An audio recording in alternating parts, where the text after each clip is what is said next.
പെട്ടെന്നാണ് ബാത്റൂമിന്റെ വാതിൽ തുറന്ന് വെറും ടവൽ മാത്രം ചുറ്റി നനഞ്ഞ മുടിയുമായി പുറത്തേക്ക് വരുന്ന സിദ്ധാർത്ഥിനെ കണ്ട് അനഘയുടെ കണ്ണുകൾ വിടർന്നു.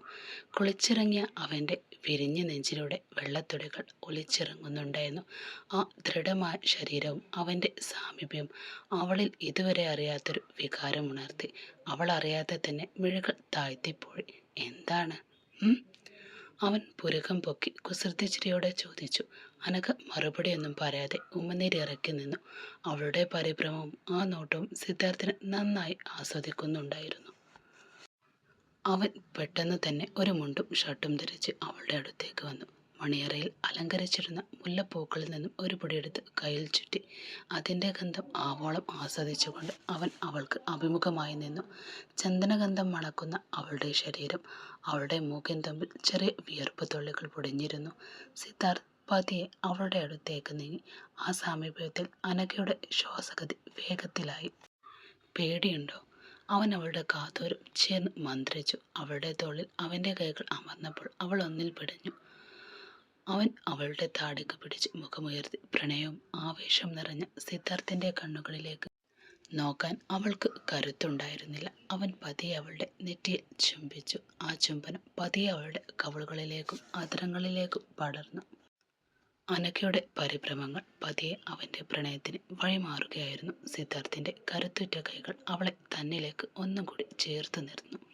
മുറിയിലെ മുല്ലപ്പൂക്കളുടെ ഗന്ധവും നേർത്ത വെളിച്ചവും അവയുടെ സ്വകാര്യ നിമിഷങ്ങൾ സാക്ഷിയായി.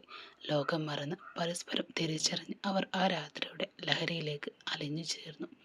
പുറത്ത് നിലാവ് പെയ്തിറങ്ങുന്ന ആ രാത്രിയിൽ ആ മുറിക്കുള്ളിൽ പ്രണയത്തിൻ്റെ സംഗീതം അലയടിക്കുകയായിരുന്നു.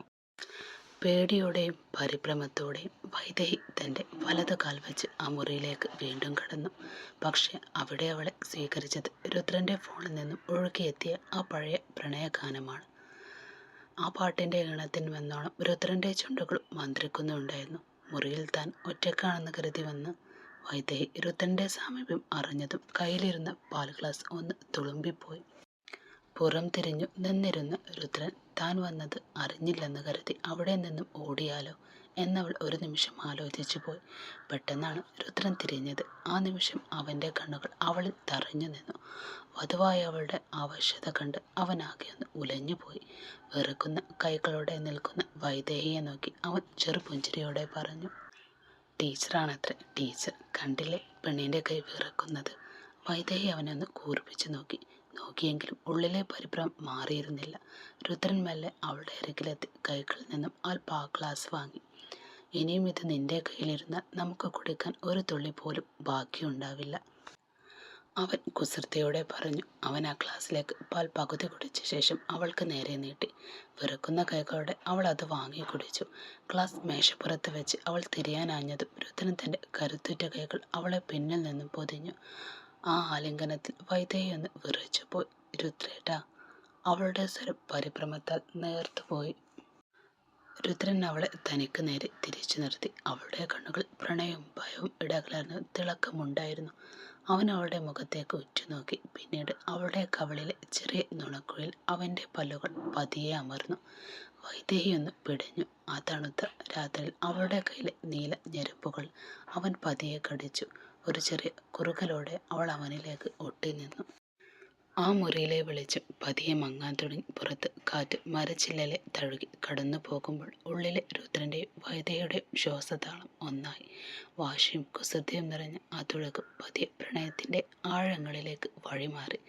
പരിഭ്രമങ്ങൾ എല്ലാം മറന്ന് ഒടുവിൽ വൈദേഹി തൻ്റെ പ്രിയപ്പെട്ടവൻ്റെ മാറിലേക്ക് തലചായ്ച്ചു.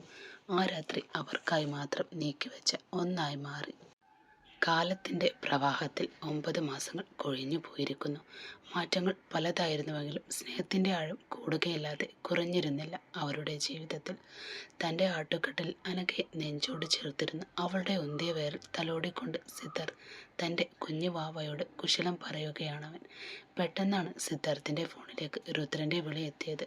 ഫോൺ ശബ്ദിച്ചതും അനഘ ഒന്ന് ഞെട്ടിയണീറ്റു. സിദ്ധാർത്ഥ് മെല്ലെ അവളെ ചേർത്ത് പിടിച്ചു. നീ ഇങ്ങനെ ഞെട്ടല്ലേ അനഘേ, നമ്മുടെ കുഞ്ഞ് പേടിച്ചു പോവും, അവൻ അതീവ കരുതലോടെ അവളുടെ നെറുകിൽ തലോടിക്കൊണ്ട് പറഞ്ഞു. സിദ്ധാർത്ഥ് വീഡിയോ കോൾ ഓൺ ചെയ്തപ്പോൾ സ്ക്രീനിൽ തെളിഞ്ഞത് ഷിംലയുടെ മനോഹരമായ മഞ്ഞു പുതച്ച തായ്വരകളാണ്. ഋതുൻ ആ ദൃശ്യങ്ങൾ അവർക്ക് കാണിച്ചു കൊടുത്തു. വൈദേഹി ചേച്ചിയോടെ അനഘ ആകാംക്ഷയോടെ ചോദിച്ചു. അവൾ അതാ ആ ആപ്പിൾ മരങ്ങൾക്കിടയിൽ നിന്നും തിരിഞ്ഞും സെൽഫി എടുത്ത് ഓരോ ഫോട്ടോ എടുക്കുന്ന തിരക്കില. രുദ്രൻ ചിരിച്ചുകൊണ്ട് ഫോൺ വൈദേഹിയെ നേരെ തിരിച്ചു.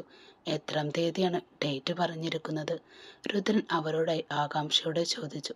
സിദ്ധാർത്ഥ് ഡോക്ടർ പറഞ്ഞ തീയതി രുദ്രന് പറഞ്ഞു കൊടുത്തു. കുറച്ചു നേരം സ്നേഹാന്വേഷണങ്ങൾ പങ്കുവച്ച ശേഷം അവൻ കോൾ കട്ട് ചെയ്തു.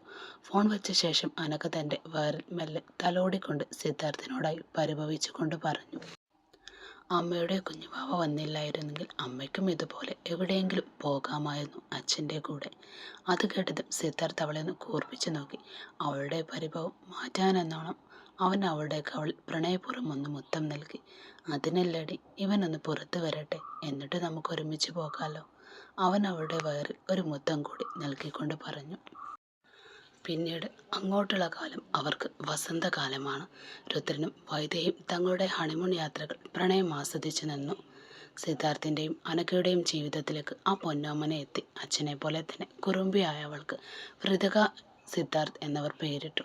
അതേസമയം അഭിരാം സാറും അദ്ദേഹത്തിൻ്റെ പ്രിയ ശിഷ്യയായ സ്നേഹയും തമ്മിലുള്ള വിവാഹവും നടന്നു. നീണ്ട ജയിൽവാസങ്ങൾക്ക് ശേഷം പുറത്തിറങ്ങിയ ശ്രുതി പഴയ തെറ്റുകളെല്ലാം തിരുത്തി ഇപ്പോൾ അവൾ IT ഓഫീസിൽ പുതിയതായ ജീവിതം കണ്ടെത്തി അവൾ അവളുടെ വഴിയിലേക്ക് നീങ്ങി. മഴയും വെയിലും മാറി വന്ന ആ കാലം അവർക്കെല്ലാവർക്കും സ്നേഹത്തിൻ്റെയും പുത്തൻ പ്രതീക്ഷയുടെയും സുഗന്ധം സമ്മാനിച്ചു. ഓരോരുത്തരും തങ്ങളുടേതായ ലോകത്ത് സന്തോഷം കണ്ടെത്തിക്കൊണ്ട് ആ കഥയ്ക്കൊരു മനോഹരമായ പൂർണ്ണതയായി. രുദ്രനും വൈദേഹിയുടെയും സിദ്ധാർത്ഥിൻ്റെയും അനഘയുടെയും ഈ കഥ ഇവിടെ ശുഭകരമായി അവസാനിച്ചു. എല്ലാവർക്കും നന്ദി ഈ കഥ ഏറ്റെടുത്തതിന്.